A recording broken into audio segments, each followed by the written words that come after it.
Good evening, guys. Brother Travis here. Bear with me, I'm just getting done playing football with my kids, and we had a birthday parade. But I wanted to just kind of cover some things about how Sunday service is going to work. As you can see by looking out here, we've got this front area right in front of the church. It is currently blocked off. You'll see the church van. There's also the food pantry van here. We have some cones that are lined up as well. Basically just to make sure that as soon as you get out of your vehicle, you're not right up against someone. Now, as well, if you look, there's some X's along the sidewalk.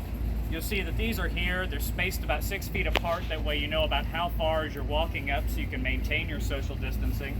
And you'll also see there's a couple vehicles here that are parked as well, just to kind of be able to demonstrate to you what it looks like when we park in the parking lot. We need to space them out just a little bit, give a little extra space, and just try to maintain social distancing as much as we can. You'll kind of come in, follow these X's along the way that you'll see, and we'll also have out here, we don't have it right now, but a tithe and offering bucket.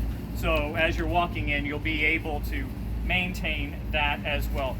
Make sure if you want to put on any PPE, masks, gloves, anything like that, put that on. We'll have some in here I'll show you in just a moment.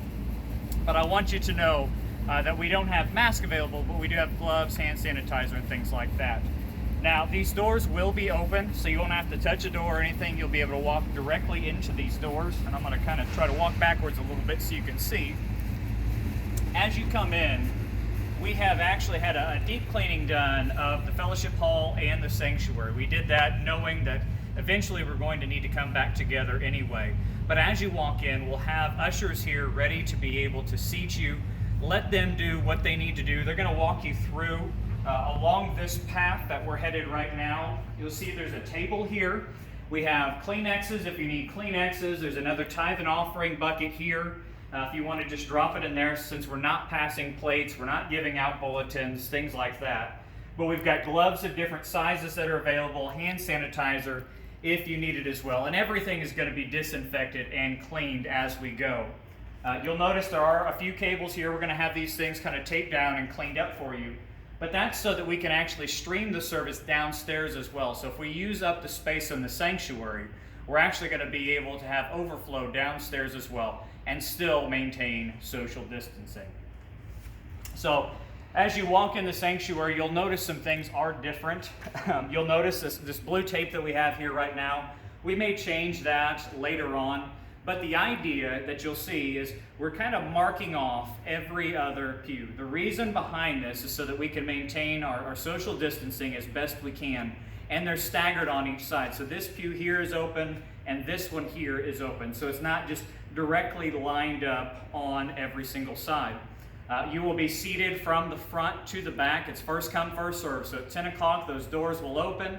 You'll be able to be seated at that point, and then those ushers will start from the front, work back, and then once we run out of space, then we'll have some overflow space downstairs. We encourage you, if you know that there are people who are downstairs this week, try to give them an opportunity to be upstairs next week. Maybe intentionally go downstairs instead of coming upstairs. We will have the back entrance available as well if you just want to go straight into the overflow area, and we'll show you that here in just a moment. But we want to make that just known to you guys so that everybody is, as much as possible, able to participate.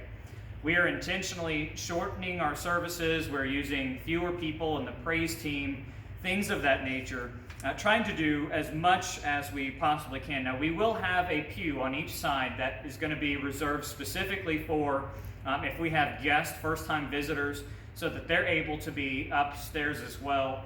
We will have a pew available as well, so if we have somebody who's disabled or elderly and just can't go up and down the stairs, it's not feasible for them, we can make sure that they are taken care of. I'm kind of looking at my notes here just to make sure that I don't forget anything, but I think that for the most part covers. If you want something to drink, make sure to bring a bottle of water with you. We will not have any option for those things, just because it just creates too many problems having communal drinking areas, things like that. We will not have any greeting or person-to-person contact of any sorts, and so you don't have to worry about those things. We will continue to have everything streamed online. We will have our online Bible study on Wednesday nights. We will still have the options for online giving, things like that. And so don't feel like if you are uncomfortable in any way that you have to be here. We would love it if you are, but if you are not comfortable with that, please continue just to stay connected online as best as serves you at this time. And so once this is done, we will be dismissed in an orderly fashion as well. We'll kind of dismiss from the back to the front so that everybody can kind of go out, maintain social distance, go to their cars, and be able to maintain protection at all times. We encourage you to wear face masks. They're not required, but if you are more comfortable with those things, go ahead and do that. I think that pretty much sums up most things here. We will sanitize before and after each service. We're going to clean. Actually, there's a vacuum over here still that we're getting ready to go through and do another cleaning, getting ready for Sunday morning. And our professional cleaning services will begin as well.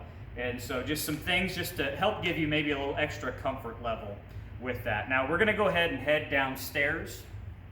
What you'll notice about downstairs is that it's not like our traditional fellowship hall. We have had to make some changes along the way just to make it feasible to be able to utilize. It's interesting to see as we go how many changes have to be made. So Carl, don't fall. Carl's making the video, so I hope he doesn't fall as he goes down here. But we have had to intentionally do some things to maintain 6 feet on all sides. And so you'll notice as you go through the church, there are signs on all the doors.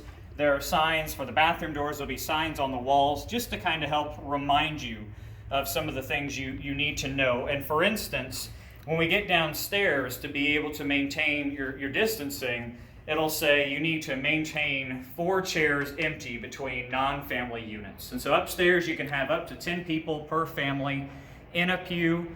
If you are non-family units, what you'll need to do is basically just make sure you have 6 feet of distance. Now, as we come down here, we have tried to make it as nice as we can. We do have a projector screen, which you can see. There's a projector that'll go onto the wall. We've taken and set up a sound system down here, so you'll have all of that. And we have spacing capacity, we figured, for about 55 individuals down here, just in case. We ask you to stay close to the walls as you walk, just to try to maintain that distance, maintain those 4 empty chairs per spacing between family units, that kind of thing. It gives you about 6 feet. And these will be, for right now, our primary bathrooms to be able to utilize. We are asking that you only go in 1 person at a time. There's soap in there, everything to be able to wash your hands. As you come out, there's a little table that has hand sanitizer on it as well, so that you have those options. We'll make sure these bathrooms are cleaned before and after every single service that we do. But try to just respect 1 person at a time in those facilities. We have disinfected everything down here as much as we can. We will kind of set this up in a similar way in that we kind of want to have you seated in a certain way and dismissed in a certain way just to maintain that distancing that we're talking about. It's a term you're going to hear over and over again, and you'll be briefed on kind of over and over again.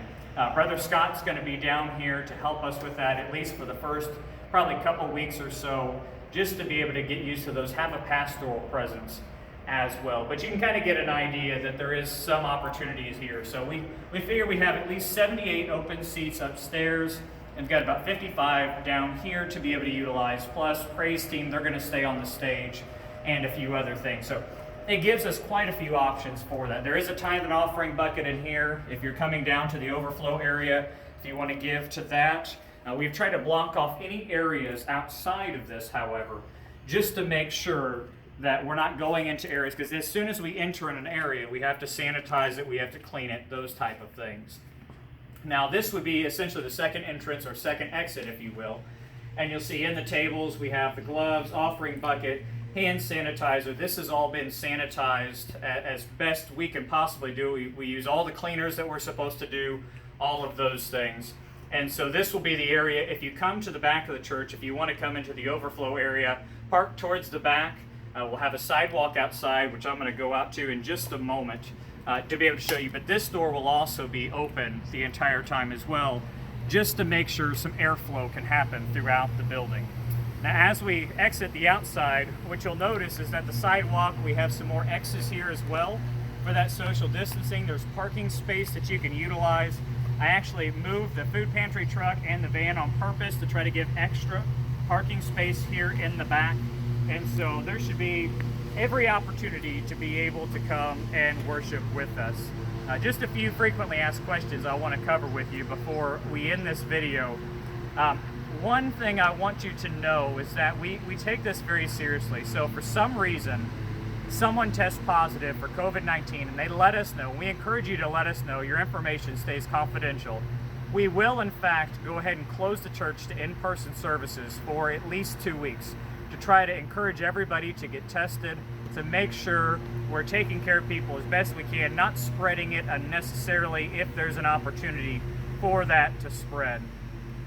We are not doing any other ministries right now. We're not having Sunday school, no children's ministries, anything like that. It is Sunday morning worship only for right now. And the reason for that is because everything we do, we really have to think through. There are CDC requirements, IDPH requirements, DCEO requirements, all kinds of things. And we want to make sure if we were to open up our children's ministry, that our children are protected, that it's done the right way. And so just bear with us as we continue to do these things. There will not be a van ministry at this time because that is a very difficult ministry to try to maintain. Ask anybody who teaches driver's ed and they will gladly tell you how difficult that is right now. No other organization is going to be using our church. However, if for some reason you have a small group that wants to meet, what I need you to do is, in writing, submit to the church office your purpose for what you want to do, how many people are going to be a part, how you're going to follow kind of the CDC, IDPH guidelines, and then how you're going to clean up and sanitize afterwards as well. And what we'll do is take that as church leadership, and probably on a case-by-case basis, we'll be able to approve certain things along the way. We can't maybe do it in mass, but maybe little things here or there we will be able to do. So guys, know that we're looking out for your best interest. We're doing everything we can do. We love you, we pray for you, and we can't wait to be able to worship together on Sunday morning.